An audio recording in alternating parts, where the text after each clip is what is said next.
நடிகர் விஜய் தலைமையிலான தாவேக ஆட்சி அமைந்தது முதல் தமிழக அரசியலில் புது மாற்றங்களும் இதுவரை சட்டப்பேரவை காணாத சில மரபு மீறல்களும் கூட்டணி கட்சிகளின் எதிர்ப்பு ஆதரவு என்ற பேச்சுகளும் தொடர்கதையாகி வருகின்றன.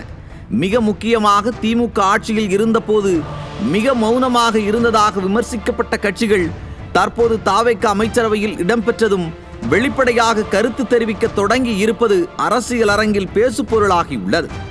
ஏன் இந்த திடீர் மாற்றம்? அதன் பின்னணியில் இருக்கும் அரசியல் என்ன? உண்மையில் மக்கள் நலனா அல்லது தங்கள் அரசியல் மிரட்டலா என்ற கேள்விகள் சமூக வலைத்தளங்களில் வட்டமடித்து வருகின்றன.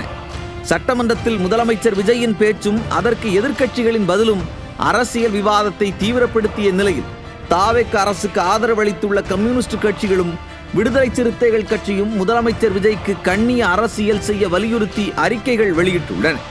சட்டமன்ற மரபு, அரசியல் நாகரிகம், தனிப்பட்ட தாக்குதல்களை தவிர்க்க வேண்டும் என்பதே அவர்களின் மையக்கருத்தாக உள்ளது.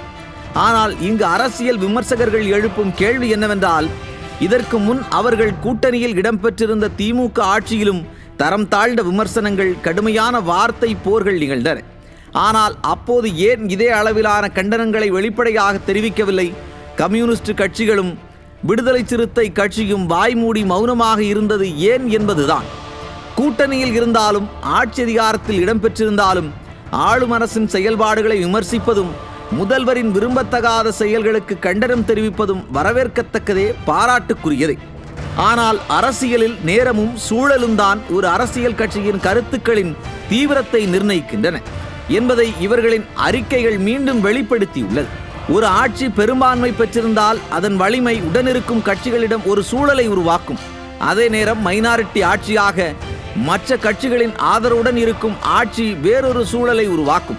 அந்த மைனாரிட்டி ஆட்சியில் ஆதரவோ கூட்டணியோ வைத்துள்ள கட்சிகளின் ஒவ்வொரு கருத்தும் அரசியல் முக்கியத்துவம் பெறுவது இயல்பானதே. அந்த நிலையில்தான் தற்போது தமிழக அரசியல் களமும் ஆட்சியில் இருக்கும் தாவேக அரசும் இருக்கிறது.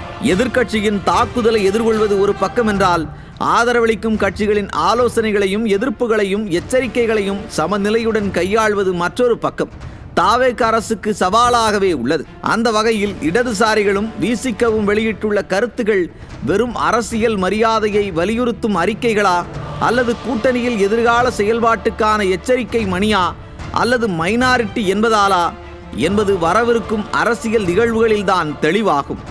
தமிழக அரசியலில் கூட்டணி என்பது வெறும் தேர்தல் கணக்கல்ல, அது தினசரி அரசியல் மேலாண்மையும் கூட. ஆதரவு அளித்து வரும் ஒவ்வொரு கட்சியின் அறிக்கையும், ஒவ்வொரு கருத்தும், ஒவ்வொரு விமர்சனமும், ஏன் ஒவ்வொரு வார்த்தையும் ஆட்சியின் செயல்பாட்டில் தாக்கத்தை ஏற்படுத்தக்கூடியவை.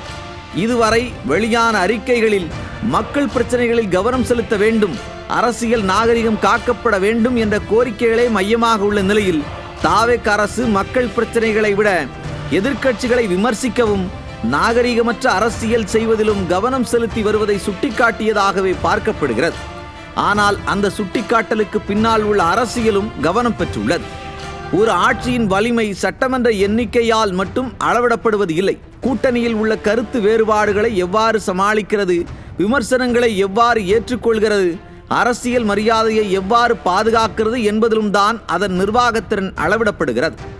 அரசியல் நண்பர்களின் அறிவுரையும் சில நேரங்களில் எதிர்க்கட்சியின் விமர்சனத்தை விட அதிக அழுத்தத்தை ஏற்படுத்தும். அந்த அழுத்தத்தை சமாளித்து மக்கள் பிரச்சனைகளையே முன்னிலைப்படுத்தி தாவேக அரசு செயல்படுமா, அல்லது கூட்டணி அரசியலில் இழுபறிகள் அடுத்தடுத்த சர்ச்சைகளுக்கு வழிவகுக்குமா என்பதே இனி கவனிக்க வேண்டிய அரசியல் நிகழ்வாக உருவெடுத்துள்ளது. நியூஸ் ஜே செய்திகளுக்காக ரேவதி ராஜேஷ்.